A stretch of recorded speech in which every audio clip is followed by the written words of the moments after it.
Salut les Anacalypsiens, bienvenue dans cette nouvelle vidéo d'Anacalypsie. Donc aujourd'hui on se retrouve pour l'avant-dernier épisode de cette saison de Koh-Lanta, le totem maudit.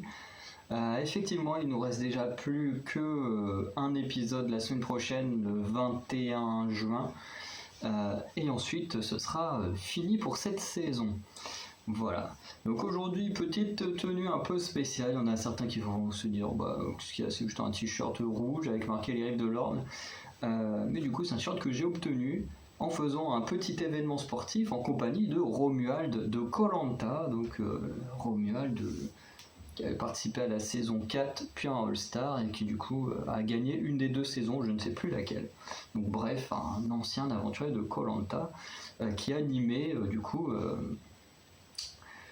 qui animait l'événement auquel j'ai participé, donc c'était hyper cool de le rencontrer, il était génial. En plus un peu après il s'est abonné à mon compte Instagram, donc vraiment un gars super cool. Voilà, c'était une petite aparté avant de commencer, voilà, parce que vraiment toute la tenue, même le petit foulard, parce que c'était mon équipe, l'équipe rouge, enfin j'étais pas chef de l'équipe, mais voilà, on était une équipe rouge. Donc voilà, la tenue en rapport à un aventurier de Koh-Lanta, pas de cette saison, mais très ancienne saison. Donc aujourd'hui la vidéo devrait pas être très longue parce qu'on va juste parler de l'orientation, puisque le début avec le jury final c'était pas hyper intéressant, que ce soit au début ou à la fin sur le camp c'était pas non plus hyper intéressant. C'est vrai qu'en général les passages sur le camp, une fois qu'il n'y a plus de stratégie à faire, c'est vrai que je les trouve un peu moins intéressants, à part juste après les poteaux. Quand les aventuriers essayent de réfléchir, tiens, qui pourrait faire un vote pour moi, qui pourrait faire un vote pour toi, nanana. Je trouve que là ça peut être intéressant parce que du coup les aventuriers ont un regard rétrospectif vers sur leur aventure, enfin du moins un regard en arrière sur tout ce qu'ils ont fait et essayent de deviner, tiens, est-ce que machin va m'en vouloir pour avoir fait ça, est-ce qu'il va voter pour moi pour ça, patati patata, enfin voilà. Et c'est vrai qu'en tout cas cet épisode de l'orientation en général, à part l'orientation, tout ce qu'il y a un petit peu autour, c'est pas hyper intéressant. Voilà, donc l'épreuve d'orientation, on a d'abord la première, donc 3 poignards à trouver sur 3 zones différentes, donc la souche dressée, la pierre tachetée et le bouquet de bambou. Ensuite il faut trouver la balise qui est dans les 15 pas, un rayon de 15 pas, puis ensuite forcément sur la balise il y a une couleur, des chiffres qui permet du coup la couleur de donner une direction, les chiffres le nombre de pas, et ensuite normalement on arrive au couteau quand on suit les choses à la lettre. Ce qui ne va pas se passer pour tout le monde, mais en moins pire que il y a 1 ou 2 saisons de ça. Et Denis du coup va annoncer directement, je trouve que ça aurait été plus intéressant qu'il l'annonce à la fin de l'épisode, au moment où les 2 personnes qui n'ont pas trouvé le poignard se disent ah bah merde on est éliminé, et que là ils disent bon bah finalement vous n'êtes pas éliminé, il y a une deuxième épreuve machin pour le 4e poteau. Et en fait je pense que ça aurait changé peut-être, je dis bien peut-être, on ne sait pas comment les 2 perdants de la première épreuve auraient pu réagir, mais je trouve que ça aurait été mieux parce que là, dans la manière qu'on l'a vu, tout le monde a fait l'épreuve de la même manière et tout, avec la même intensité, mais avec cette idée que si je trouve pas le poignard, c'est pas si grave. Puisqu'il y a un 4e, du coup une 2e épreuve pour trouver un 4e poignard, et du coup rejoindre les poteaux. Et du coup je trouve que moi à leur place, dans ma tête je me dirais c'est pas si grave si je trouve pas celui-là, parce que si je n'aime pas l'épreuve là, parce qu'il y en a toujours une 2e après où je peux me rattraper. Et honnêtement moi mentalement, je vous avoue que c'est ce que je me dirais. Que si on me dit pas qu'il y a une 2e épreuve, qu'on ne me dit rien, je dirais voilà, là je joue à fond ma vie pour les poteaux, donc il faut absolument que je trouve un des 3 poignards, donc voilà, que j'aille jusqu'au bout, que je fasse même des trucs que je devrais pas faire, comme suivre les autres, ce qui cette année ne s'est pas énormément fait. Voilà, je crois qu'il n'y a qu'un seul aventurier qui l'a fait.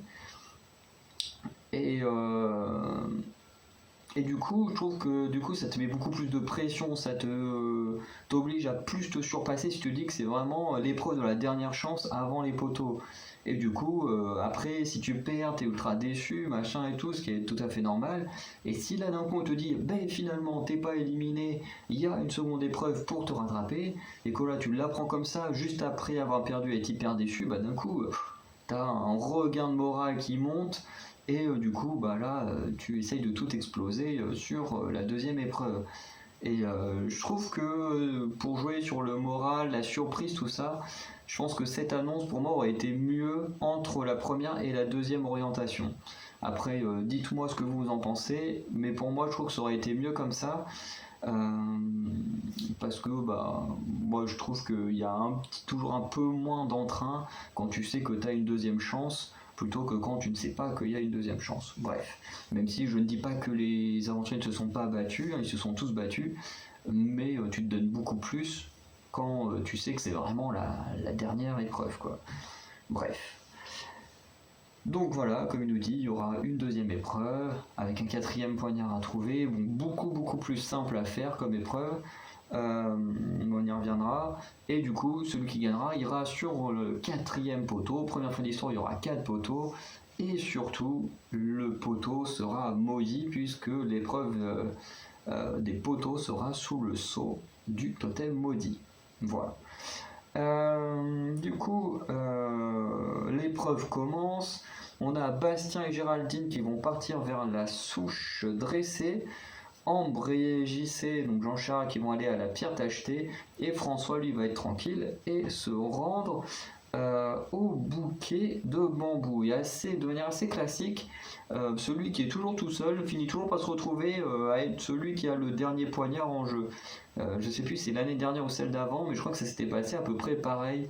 Il y avait une personne qui était tout seul sur son poignard et qu'au final ce sont les autres poignards qui ont été trouvés en premier et que quasiment tout le monde s'est retrouvé sur le poignard de celui qui était tout seul. Si j'ai bonne mémoire sur les 2-3 dernières saisons, où je crois qu'il y a eu un cas assez similaire. Bref. Du coup, on a François qui va même très rapidement trouver son repère, même le premier à trouver un repère. Ensuite, c'est Jean-Charles au niveau de la pierre tachetée qui va trouver son repère, même si Ambre va le trouver peu de temps après. Ambre, puisque Jean-Charles va trouver la balise en premier, en fait Ambre va décider de la jouer très fair-play. Et j'avoue que là, sur cet épisode, les gens n'ont aucun moyen de l'insulter ou de la rabaisser, comme ils le font toutes les semaines. À part pour dire, enfin, j'en suis sûr que certains vont être en mode ouais, je suis content qu'elle dégage, machin et tout.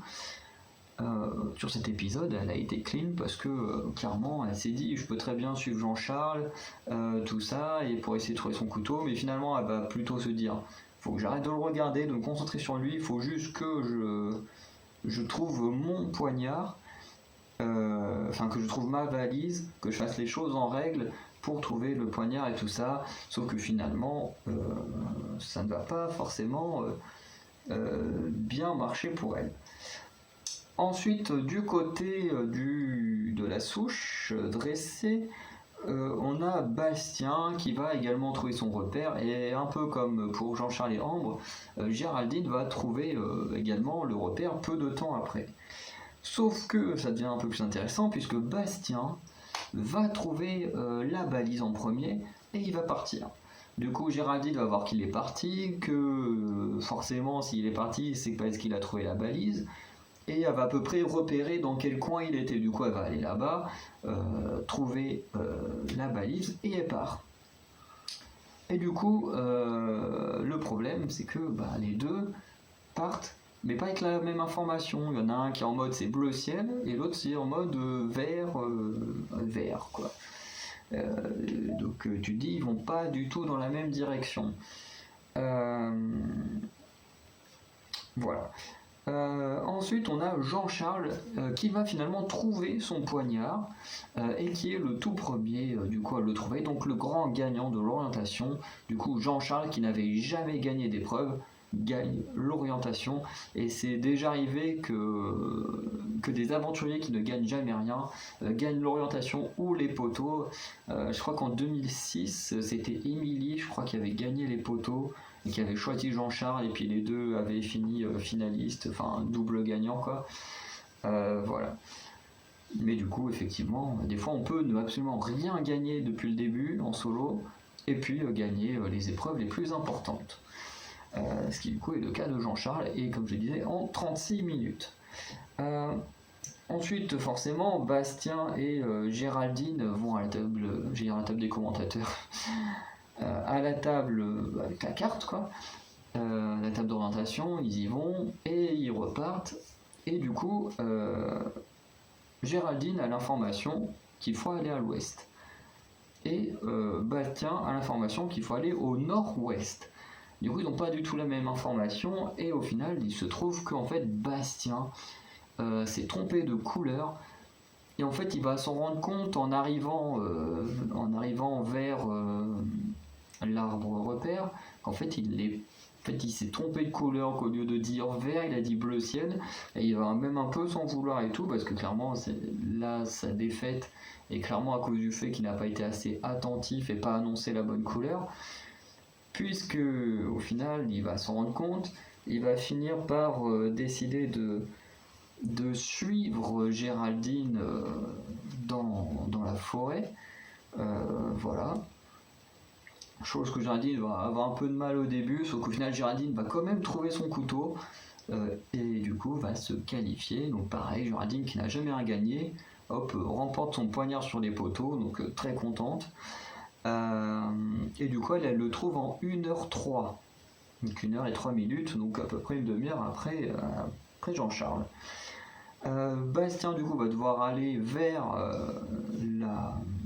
le bouquet de bambou où se trouvent François et Ambre qui du coup d'ici là avait déjà rejoint François. Du coup Ambre va trouver l'arbre avant Bastien. Ah non, je suis pas en train de regarder le truc. Du coup, François va finalement trouver la balise, donc au bout d'une heure. Donc en soi, c'est comparé à d'autres orientations qu'on a pu voir qui étaient très longues. Là encore, une heure, ça va. Parce qu'on a quand même des épreuves qui durent 4 heures. Il y a même une fois où l'orientation a dû être annulée et reprise le lendemain tellement les aventuriers avaient du mal à trouver. Là, je sais plus si c'était la balise ou le couteau, mais bref. C'était déjà arrivé une fois que l'épreuve soit annulée et soit sur 2 jours. Enfin, soit mis en pause et sur 2 jours. Du coup, François, comme je disais, il trouve la balise en premier. Et François va même trouver le poignard, puisque Ambre va pas trouver la balise. Et en fait, François va trouver le poignard peu de temps après l'arrivée de Bastien. Bastien il va arriver, machin, et du coup, juste après, François trouve le poignard. Et du coup, il est le 3e à se qualifier et à avoir un poteau classique pour l'épreuve des poteaux. Donc voilà. Et ensuite, on a la seconde épreuve d'orientation, donc comme je disais, est plus facile, puisqu'ils doivent aller dans la zone de l'arbre creux, donc ils doivent trouver un arbre creux. Et du coup, sur leur nouvelle carte, ils ont la zone de l'arbre creux, ils ont à la fois les pas et la direction à suivre. Donc je crois que c'était un truc d'une vingtaine de pas vers le nord ou une connerie comme ça. Et du coup, le premier qui trouve le poignard l'emporte. Donc là, c'est très simple. Tu vas à l'arbre, une fois que tu as trouvé l'arbre, tu prends ta boussole et du coup, tu fais tes pas et tu essaies de trouver le poignard. Donc c'est quand même... bon, c'est pas non plus hyper facile de trouver son arbre, mais on voit qu'ils veulent pas non plus que l'épreuve soit trop longue, puisque bah voilà, là il n'y a pas de balise à trouver, il n'y a pas à revenir à la table d'orientation et tout ça, donc voilà, c'est beaucoup plus rapide. Mais après, en fonction de ton niveau d'orientation, forcément ça peut être très dur comme pas hyper dur, puisqu'effectivement Ambre va très vite trouver l'arbre repère, tandis que Bastien lui va plutôt se perdre dans la forêt jusqu'à revenir et finalement trouver l'arbre repère. Et ensuite les deux vont être au coude à coude, ils vont tous les deux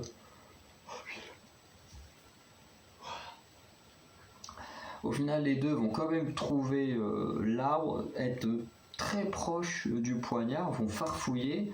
Je crois que Bastien il dit même qu'ils ont fouillé pendant presque 1 heure ou un truc comme ça, ils vont fouiller.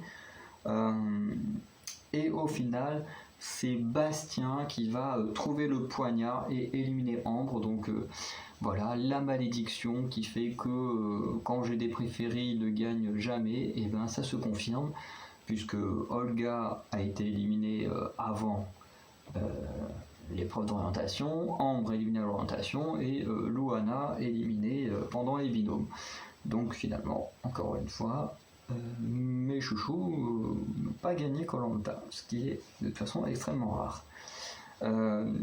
Et du coup, en faisant ça, il se qualifie et devra subir le poteau maudit la semaine prochaine. Donc pour la finale, on aura Bastien, Géraldine, Jean-Charles et François. Un peu déçu pour Ambre, hein, mais bon, c'est comme ça, on peut pas tout gagner. Du coup, on va arrêter la vidéo là. Il n'y a pas grand chose à dire de plus que les 2 épreuves d'orientation. Le reste, c'était sympa, mais sans plus. Du coup, dites-moi vous dans les commentaires ce que vous avez pensé des épreuves d'orientation, de la première puis de la seconde. Et également, vous, à quel moment vous auriez fait l'annonce qu'il existe la 2e orientation avec le 4e poignard qui mène au poteau maudit.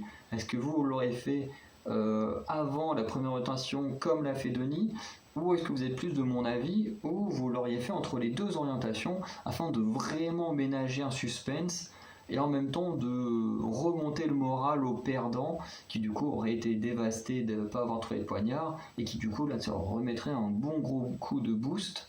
De se dire tiens finalement j'ai une 2e chance, parce qu'effectivement quand tu te dis pendant la première épreuve oui mais si je perds j'ai toujours une 2e chance et que tu as perdu, tu n'as pas ce regain d'énergie, puisque tu te dis juste